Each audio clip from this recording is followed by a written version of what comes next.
La cúpula de la FAN inocula con descaro las ideas de Chávez. Estamos cambiando la doctrina militar ha sido una de las frases para tomar apuntes. Y ya les cuento por qué les digo esto y con qué se come esta locura. Países Bajos descartó una eventual escalada militar internacional con Venezuela. La pregunta es, ¿a cuenta de qué descartan algo que en teoría no está en la mesa? Porque tienen datos. Un Diosdado, carcomido por el odio, ha vuelto a amenazar a María Corina con cárcel. Qué raro, ¿verdad? Si él dice que tiene la dirección y todo, ¿qué será lo que le impide al alumno aventajado del diablo el materializar sus deseos más profundos? Y para nuestra comunidad que nos mira desde todos los Estados Unidos y más específicamente desde Florida o desde el sur de la Florida, el fin del TPS para los venezolanos amenaza la economía local y también del país. Tenemos cifras, testimonios y un análisis de la situación. De esto y más hablamos el día de hoy. Comenzamos. Ideológicamente, el chavismo no tiene nada en la bola. Resulta casi imposible explicar con racionalidad de qué va ese Frankenstein 26 años después. Son obreros con Rolex y Cartier. Son soberanos, pero arrodillados a Cuba, a Rusia, a China o a Irán. Son lo que tengan que ser para ganar pocas simpatías. Tienen unos principios, pero si no te gustan, tienen otros. Lo cierto del caso es que para convencer a nuevos adeptos o intentar arraigar un sentimiento de falso nacionalismo y patriotismo, solo les queda tirar por lo más antinacionalista y patriota de Venezuela, la sombra del maligno tirano Hugo Chávez. La cúpula de la Fuerza Armada Nacional Bolivariana está, en efecto, inoculando con descaro las ideas del fallecido padre de la desgracia entre uniformados de diversos cuerpos castrenses, una práctica que se reforzó desde el pasado fraude electoral de Nicolás Maduro. Lemas vacíos, me refiero al presidencial. Lemas vacíos como Chávez vive, la patria sigue o leales siempre, traidores nunca, se mantienen vigentes en ese adoctrinamiento chavista aplicado a los miembros de la FAN. Todo bajo la programación ordenada desde el despacho del mayor general, soldadito de plástico Vladimir Padrino López, quien pone a sus focas a aplaudir todo y a los loritos a repetir esos mantras que son malsanos y muy antivenezolanos. Pero este año, la directriz del pasado lunes 28 de julio, ahorita, incluía obligadas disertaciones biográficas en los cuarteles e inclusive tortas de cumpleaños para honrar la memoria de Chávez. Son unos enfermos mentales.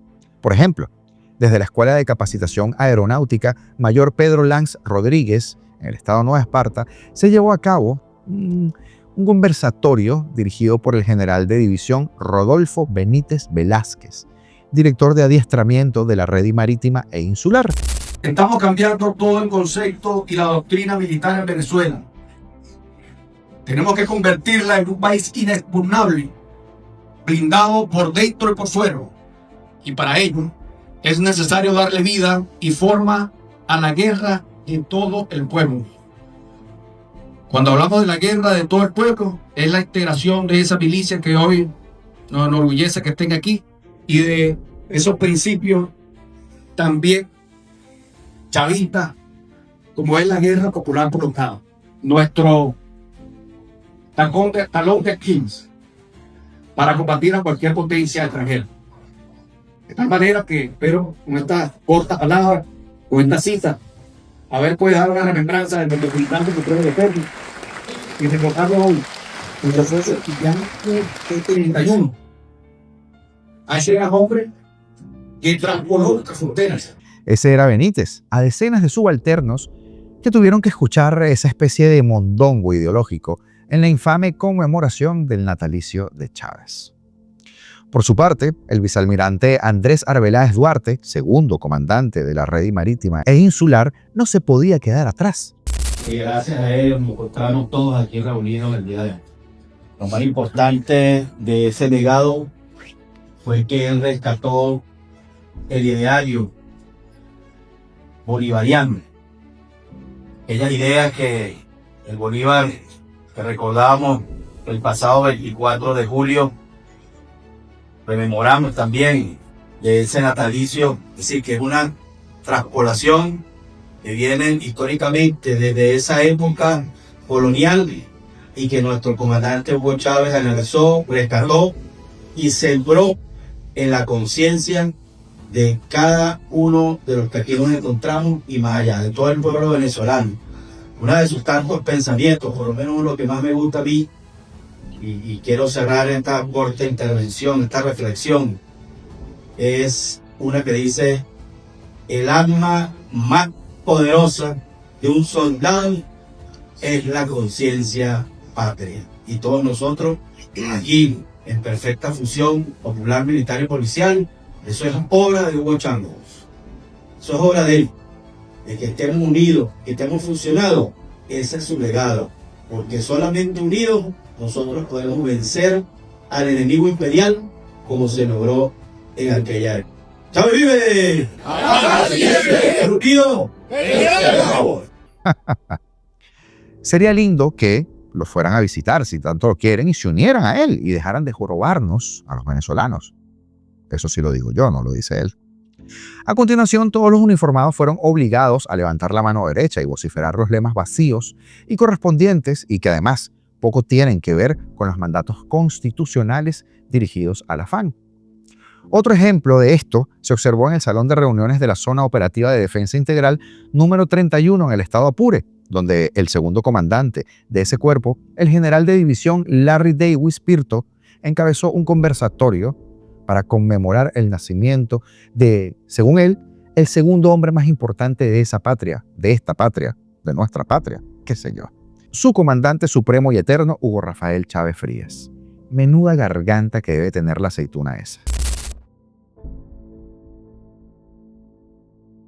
¡Chávez vive! ¡Chávez vive! ¡Chávez siempre! ¡Traidores nunca! Buenas tardes, mi comandante. Nos encontramos en el Salón de Reuniones de la Zona Operativa de Defensa Integral número 31 de Apure, en compañía del personal militar disponible, ya que nuestros compañeros se encuentran desplegados en la Operación República y dando cumplimiento a la programación del Ministerio del Poder Popular para la Defensa. Procederemos en este momento a realizar un conversatorio en aras de conmemorarse hoy el nacimiento del segundo hombre más importante de esta patria, Venezuela, nuestro comandante supremo y eterno, Hugo Rafael Chávez Frías. Todo el pueblo venezolano, a través de las diferentes misiones y logrando así salvaguardar lo que es la independencia de nuestro Estado venezolano. Un aplauso ahí para el compañero. ¡Chávez vive! ¡La patria vive! ¡Siempre! ¡Traidores nunca!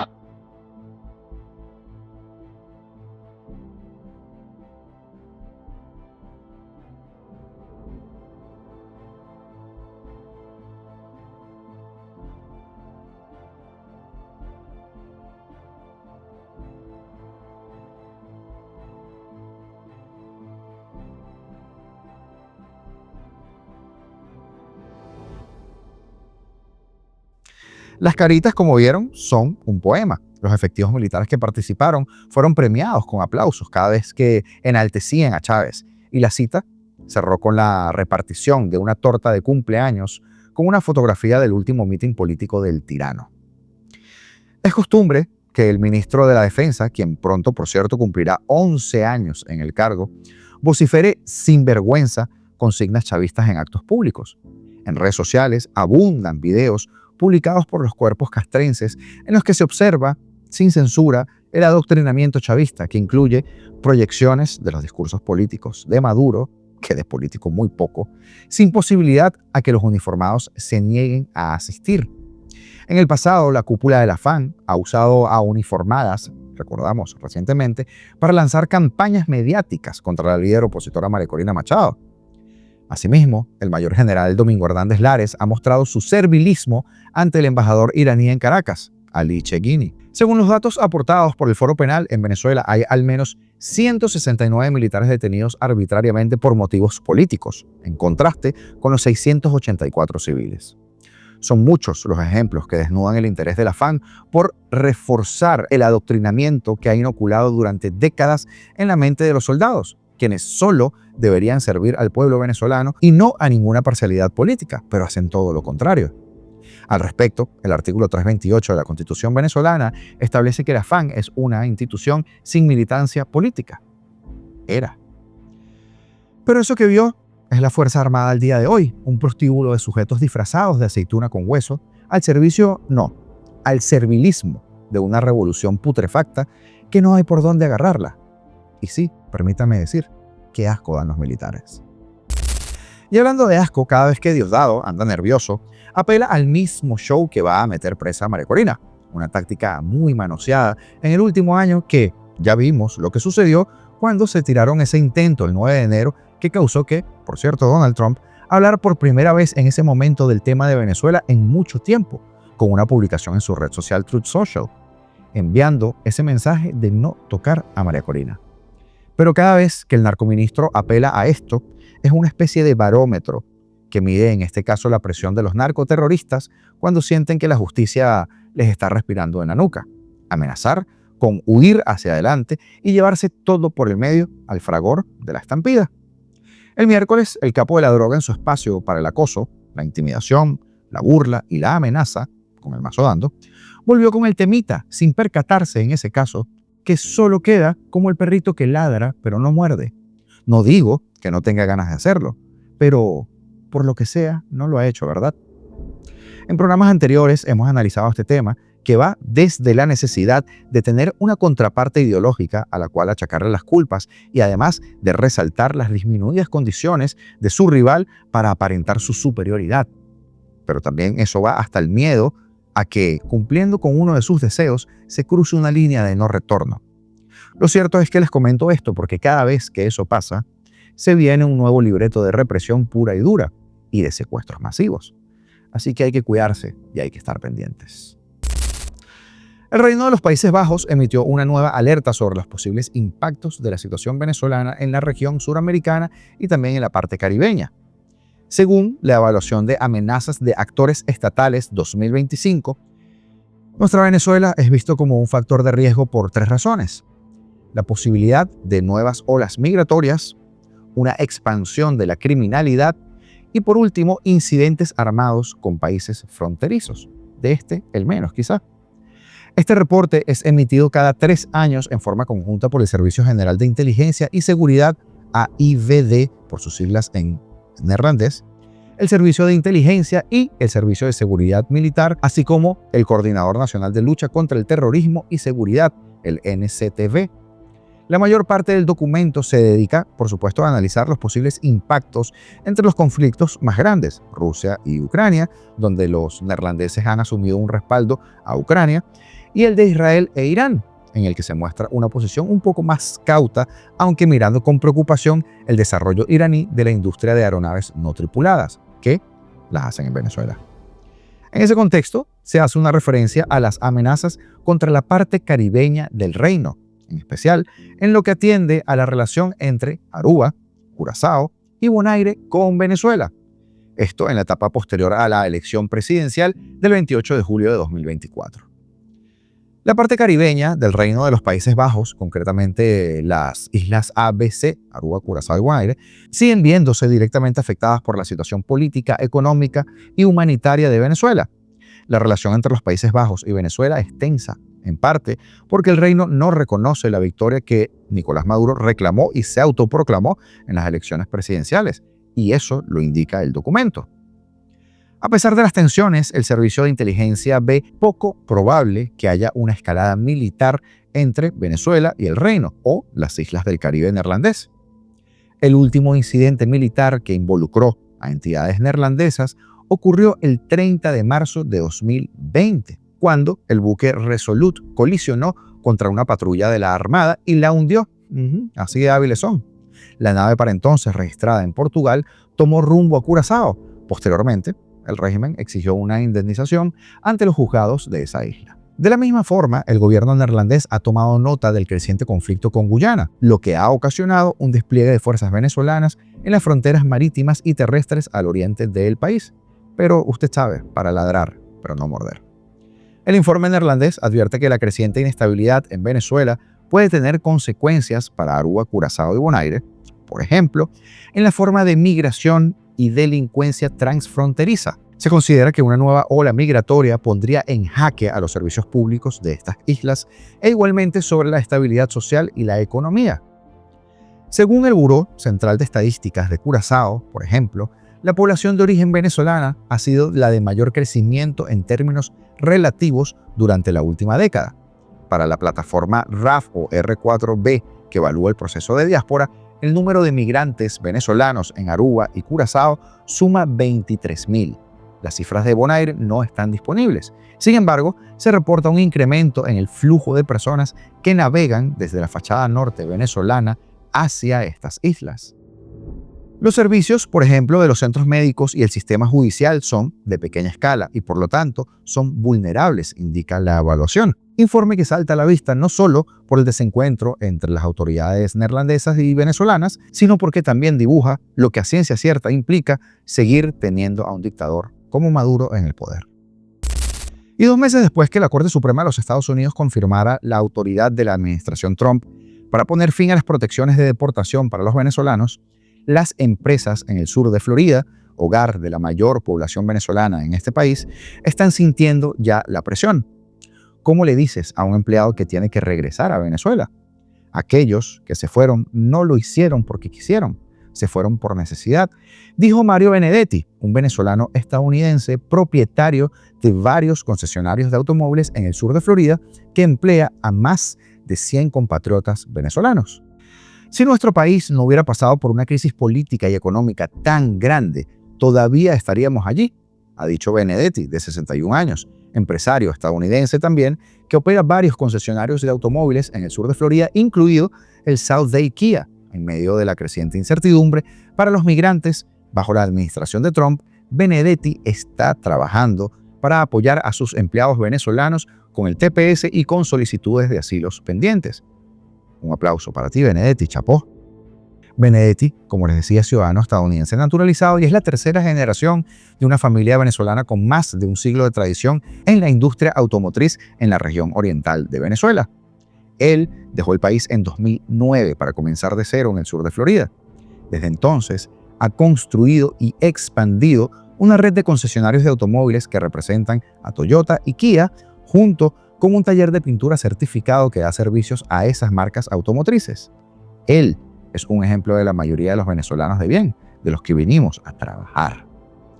1/3 de los 325 empleados de Benedetti son venezolanos, incluidos 5 con estatus de protección temporal TPS, 63 solicitantes de asilo y 32 residentes permanentes.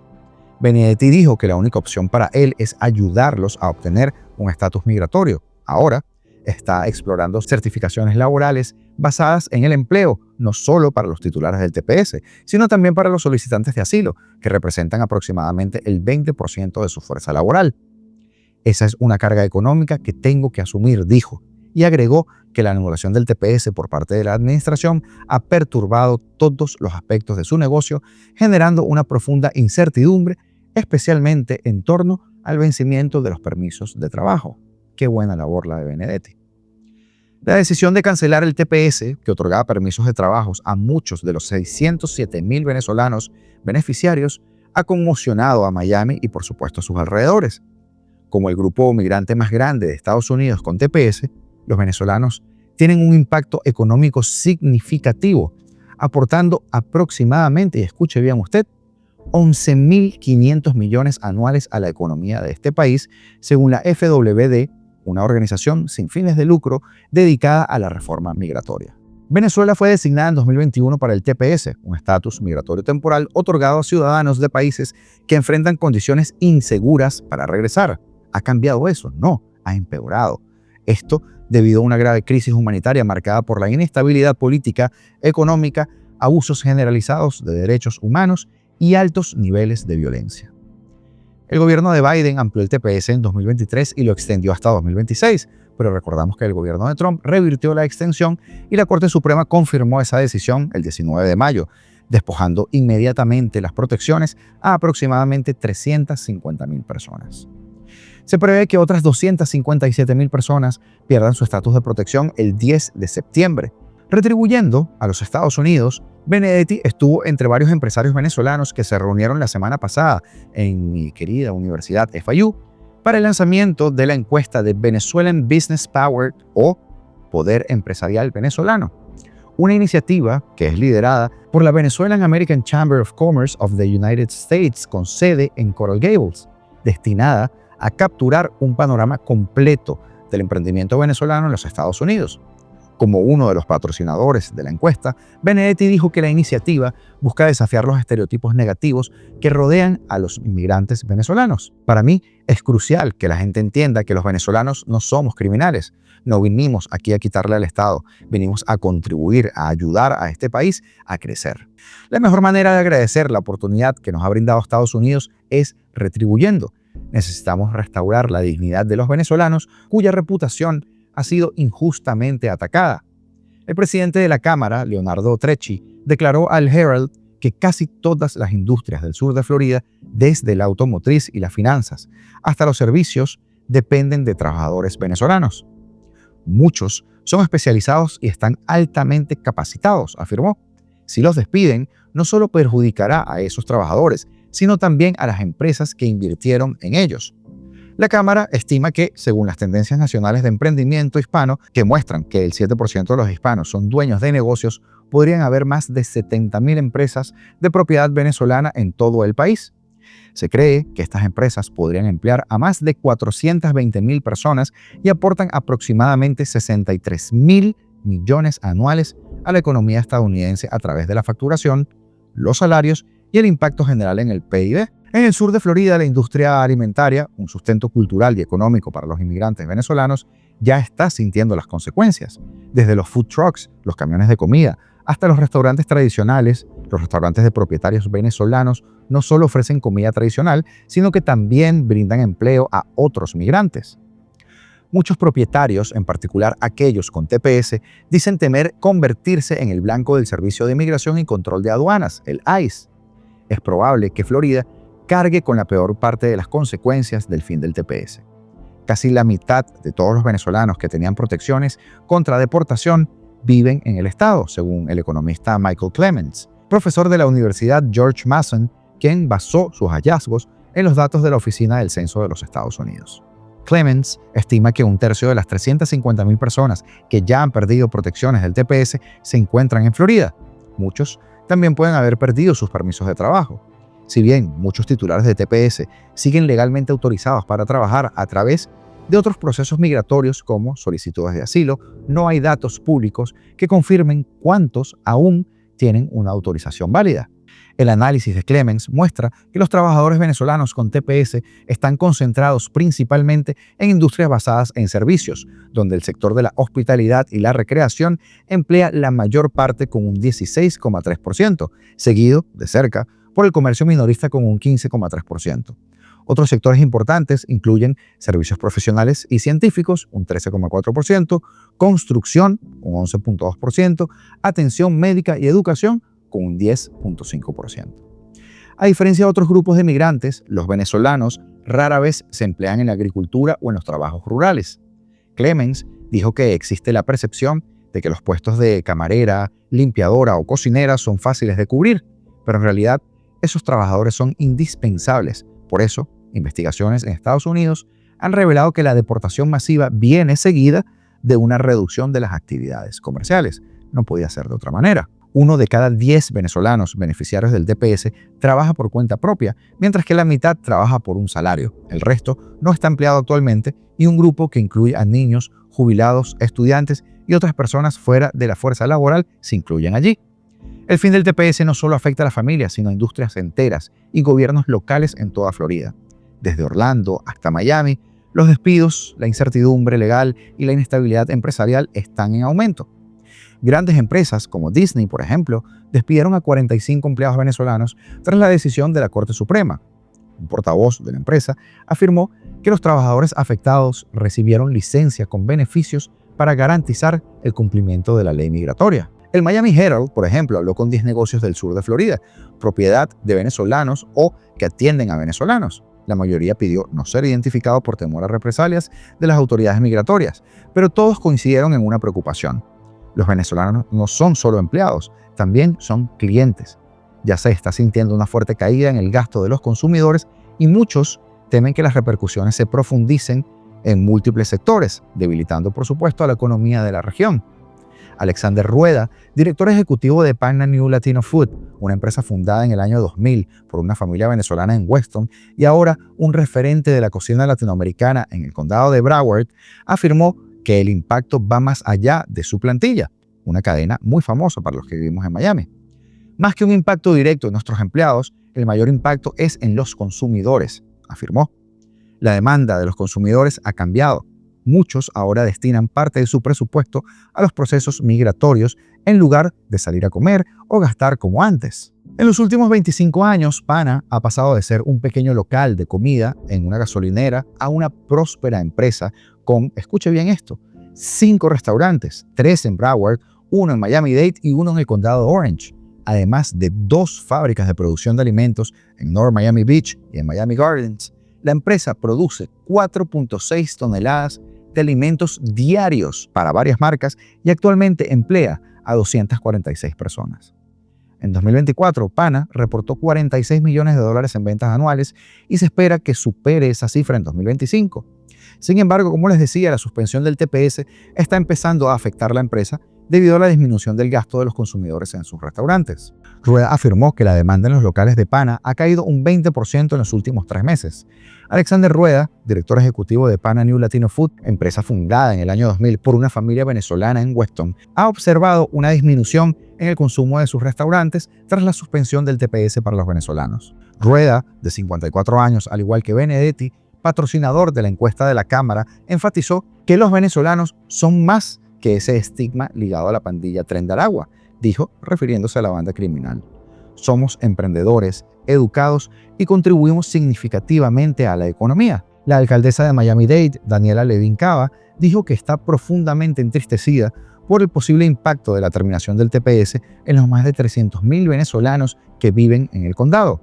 Esta decisión no solo pone en riesgo a miles de nuestros vecinos y amigos, dijo, castiga a quienes siguieron un proceso legal y están aquí contribuyendo a nuestra economía, nuestra cultura e impulsando algunas de nuestras industrias más importantes, desapareciendo el sueño americano. La ciudad de Doral, por ejemplo, en el noreste de Miami-Dade, la localidad estadounidense con la mayor población venezolana, cariñosamente conocida como Doralzuela, está en el epicentro de la crisis. Una conocida panadería venezolana en Doral ha crecido desde sus humildes comienzos como un camión de comida donde vendía dulces tradicionales como el pan dulce, este pan suave cubierto con azúcar, y bombas rellenas de hojaldres y crema. El camión de comida recorrió los condados de Miami-Dade, Broward y Palm Beach, con frecuencia parando en ciudades con grandes comunidades venezolanas como Pembroke Pines y Weston. Esta última, apodado Westonzuela por ser uno de los primeros centros de asentamiento venezolano desde hace más de 2 décadas. Hoy, el propietario se ha expandido a un local físico en Doral. Él, quien es también beneficiario del TPS, reside en Estados Unidos con su familia.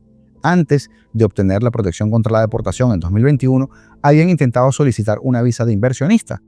El dueño de la panadería en Doral se encuentra entre el 12% de venezolanos con TPS que trabajan por cuenta propia, contribuyendo además a la economía estadounidense a través de pequeñas empresas, contratación independiente y emprendimiento, esto según datos de Clemens.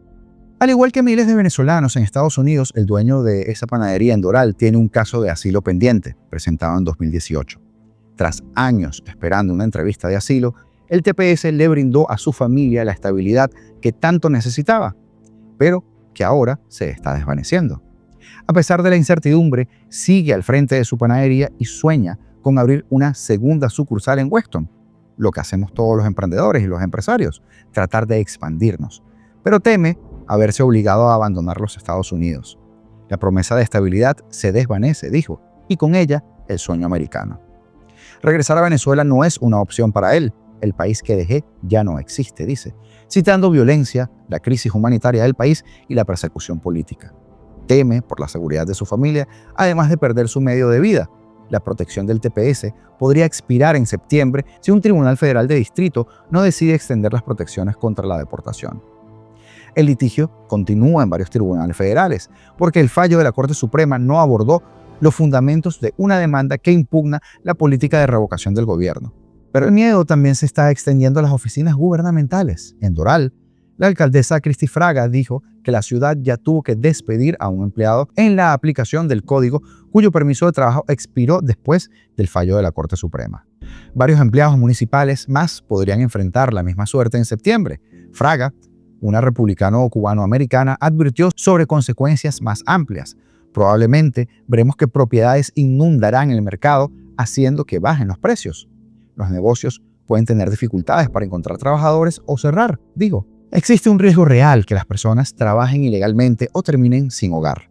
Alrededor del 40% de los residentes de Doral son de origen venezolano, 40%. Aproximadamente 10.000 son ahora ciudadanos estadounidenses, un tercio del electorado de la ciudad, pero muchos de sus amigos y familiares enfrentan una creciente incertidumbre legal. El éxito de esta ciudad se debe en gran parte a la inversión venezolana, dijo Fraga. Refleja lo que sucedió con los migrantes cubanos en Miami. El concejal Rafael Pineiro, el único funcionario venezolano-americano en Doral actualmente, se hizo eco de las preocupaciones del alcalde. Esto tiene un efecto dominó que afectará no solo a Doral, sino a todo Miami-Dade, dijo.